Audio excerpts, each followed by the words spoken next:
नमस्कार। नीति परक कथाओं के आकर ग्रंथ हितोपदेश के मित्र लाभ प्रकरण में आगे देखेंगे। अथ पाशवद्धांस एतान दृष्ट्वा स विस्मयः क्षणं स्थित्वा उवाच सखे। अथ और इसके बाद पाषाणबद्धान् च एतान् दृष्ट्वा स विस्मयः क्षणं स्थित्वा, जाल में बंधे हुए इन कबूतरों को देख करके क्षण मात्र विस्मय पूर्वक रुककर उवाच कहा या बोला, सखे मित्र किम एतत्, यह क्या है। चित्रग्रीव उवाच, चित्रग्रीव ने कहा, सखे अस्माकं प्राक्तन जन्म कर्मणः फलम एतत्, हमारे पूर्व जन्म के कर्म का यह परिणाम है। श्लोक देखिए। यस्माच्च येन च यथा च यदा च यच्च यावच्च यत्र च शुभाशुभ आत्मकर्म तस्माच्च तेन च तथा च तदा च तच्च तावच्च तत्र च विधातृवशात् उपेति। क्या करें। यस्मात् च जिससे, येन च जितना, यथा च और जिस प्रकार से, यदा च जिस समय भी, यत च जो भी, यावत जितने परिणाम का, यत्र च जहाँ कहीं भी, शुभाशुभम आत्मकर्म शुभ अथवा अशुभ जो कर्म हमारे द्वारा किया हुआ है, तस्माच च उसका, तेन च और उस कारण से, तथा च उसी प्रकार से, तदा च उसी समय, तावत च उसने ही परिमाण वाला, तत्र च और वही स्थल पर, विधातृवशात् उपेति भाग्यवश हमें प्राप्त होता है। इसमें ये कह रहे हैं कि हमारे द्वारा शुभ अशुभ जो भी कर्म किए जाते हैं, जिस प्रकार से किए जाते हैं, जहाँ किए जाते हैं, जिस स्थल पर किए जाते हैं, उन समस्त शुभाशुभ कर्मों का अच्छा और बुरा परिणाम हमें उसी प्रकार से प्राप्त हो जाता है। इसलिए हमें अपने जो कर्म हैं उनको करते हुए ये ध्यान देना चाहिए कि हम किस तरह के कर्म कर रहे हैं, क्योंकि उनका परिणाम हमें अवश्य ही किसी न किसी जन्म में प्राप्त होता है। एक बार इसका अर्थ और देखेंगे। यस्माच्च येन च जिससे, जिस प्रकार से, यथा च जिस प्रकार, यदा च जब, यत च यावत च और जिस प्रकार से जो भी, यत्र जहाँ भी, शुभाशुभ आत्मकर्म शुभ अथवा अशुभ जो भी कर्म हमने किया है, तस्माच्च तेन च उस कारण से और उस साधन से, तथा च तदा च उसी प्रकार से, उसी के समान, तत्र विधातृवशात् उपेति उसी स्थल पर हमें भाग्यवश उसका परिणाम प्राप्त हो जाता है। आगे देखिए।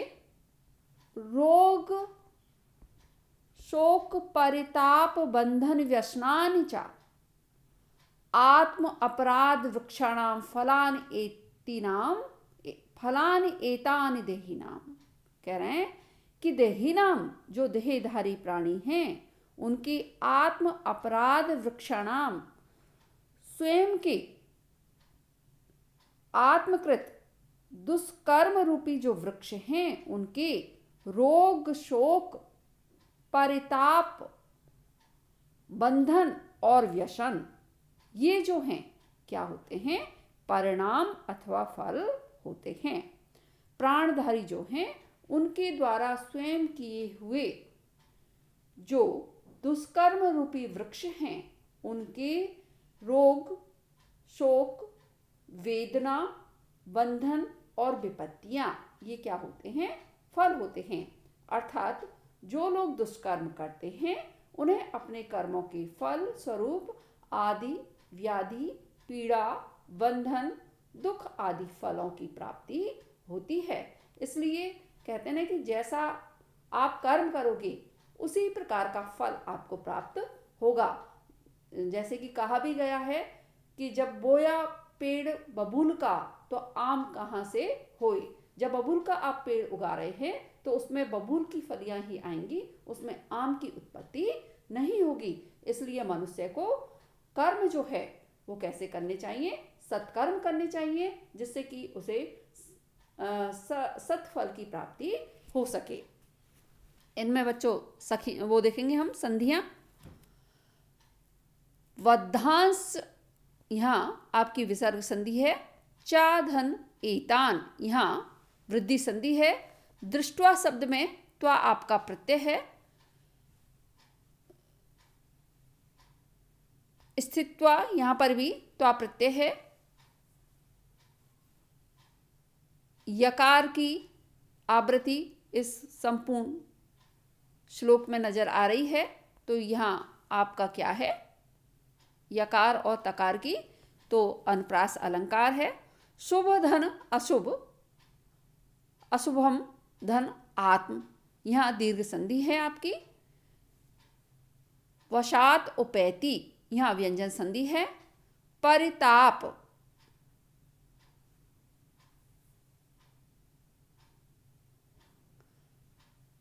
रोग शोक, यहाँ शेक लिखा हुआ है, शेक के स्थान पर शोक शब्द है।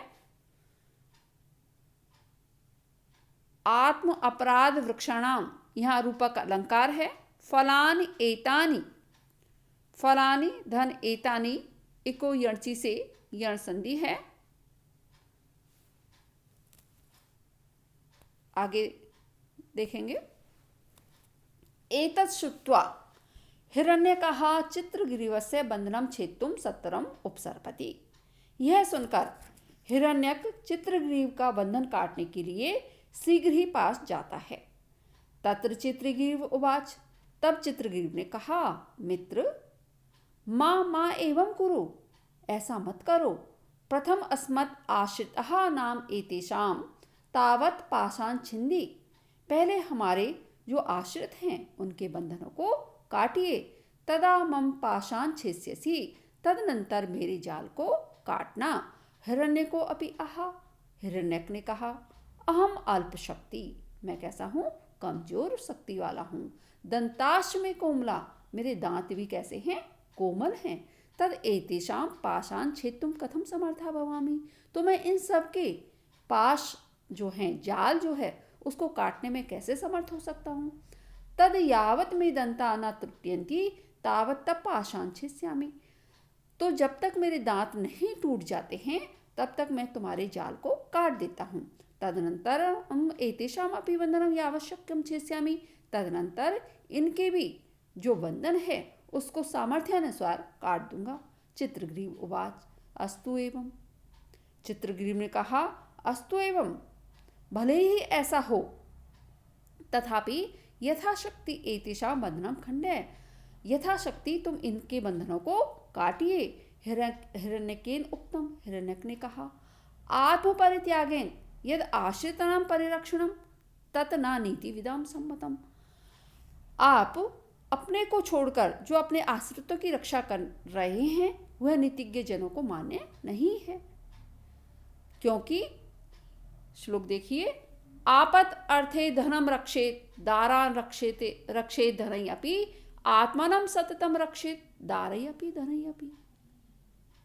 कह रहे हैं आपत अर्थे धनम रक्षेत, जो मनुष्य है उसको आपत अर्थे, आपत्ति काल के लिए या दुर्भिक्ष आदि जो विपत्तियां हैं उनके लिए क्या करना चाहिए, जो धन है धनम रक्षेत, धन की रक्षा करनी चाहिए। धनई अपि दारान रक्षेत, और धन से भी, धन को भी त्याग करके दारान जो स्त्री है, उसकी पत्नी है, उसकी रक्षा करनी चाहिए। और आगे क्या करें, आत्मानम सततम रक्षेत दारयपि धनयपि, स्त्री और धन दोनों का त्याग करके अगर स्वयं का संरक्षण हो रहा है तो अपनी रक्षा करनी चाहिए। कहने का अभिप्राय यह है कि यदि व्यक्ति स्वयं है तो वह अन्य कार्य कर सकता है, यदि स्वयं ही मारा गया तो अन्य कार्य कर ही नहीं सकता। इसलिए स्वयं की रक्षा करना या अपने शरीर की रक्षा करना मनुष्य का प्रथम कर्तव्य बन जाता है, ऐसा नीति शास्त्र में कहा गया है। तो कह रहे हैं कि दुर्भिक्ष अथवा आपत्तियां जो होती हैं उनके निवारण हेतु या उस समय के लिए मनुष्य को धन की रक्षा करनी चाहिए। लेकिन यदि उसकी पत्नी क्या है, परेशानियों से घिर गई है या उसकी रक्षा का विषय आ रहा है, तो वहां पर धन का त्याग करके पत्नी की रक्षा करनी चाहिए। और यदि स्वयं के प्राण किसमें आ गए, संकट में आ गए हैं, तो वहां पर व्यक्ति को धन और पत्नी दोनों का त्याग करके सर्वप्रथम अपनी रक्षा करनी चाहिए, क्योंकि आत्मरक्षा से बढ़कर अन्य कोई भी रक्षा नहीं होती है। मतलब धन और पत्नी से बढ़कर आत्मरक्षा होती है। इसमें दार जो शब्द आया है बच्चों, दारान, ये दार शब्द जो है पत्नीवाचक दार शब्द पुल्लिंग और नित्य बहुवचनान होता है, अतः यहाँ दारान शब्द का प्रयोग है जो कि पत्नी को इस प्रकार से अर्थ हो रहा है। अन्यच और भी, इसमें अब संधियां देख लेंगे। एतत् श्रुत्वा, यहाँ त्वा प्रत्यय है। हिरण्यकः चित्रग्रीव, यहाँ विसर्ग संधि है। चित्रग्रीवस्य षष्ठी विभक्ति एक वचन का रूप है। छेत्तुम, यहाँ तुमुन प्रत्यय है। सत्वरम उपसर्पति, यहाँ पर व्यंजन संधि है आपकी। माँ एवं, माँ धन एवं मैवम, यहाँ वृद्धि संधि है। प्रथम अस्मत् आश्रिता, प्रथम धन अस्मत् व्यंजन संधि। अस्मत् आश्रितः व्यंजन संधि। नाम एतेषाम, यहाँ भी व्यंजन संधि है। पाषाण छिंदी व्यंजन संधि है। हिरण्य को अपि आहा, अपि धन आहा, यहाँ यण संधि है। अहम अल्प शक्ति व्यंजन संधि है। दंताश, दंताधन चा विसर्ग संधि है। तकार, पकार आदि की आवृत्ति है, अनुप्रास अलंकार है, वो आप देख लीजिए। जब किसी वर्ण की आवृत्ति होती है तो वहां पर क्या होता है, अनुप्रास अलंकार होता है। एतेषाम अपि, यहाँ व्यंजन संधि है। एतेषाम धन अपि। अस्तु एवं यण संधि है। अस्तु धन एवं वा आदेश हुआ है इको यणची से। तथा अपि, तथा धन अपि, यहाँ पर दीर्घ संधि है। यथा शक्ति एतेषाम, यहाँ आपकी इको यणची से यण संधि है। हिरण्यकेन उक्तम, यहाँ हिरण्यकेन तृतीय विभक्ति एक वचन का रूप है और उक्तम दोनों को मिलाकर के गुण संधि हुई है। परित्यागेन, यहाँ पर भी तृतीय विभक्ति एक वचन का रूप है। आपत अर्थे, आपत धन अर्थे व्यंजन संधि है और अर्थे में सप्तमी विभक्ति एक वचन का रूप है। रक्षेत, रक्षेद ये विधिलिंग लकार के रूप हैं। धनयपि, धनयपि, दारयपि विसर्ग संधि है। अन्यच और भी। शेष अगले व्याख्यान में, तब तक के लिए धन्यवाद।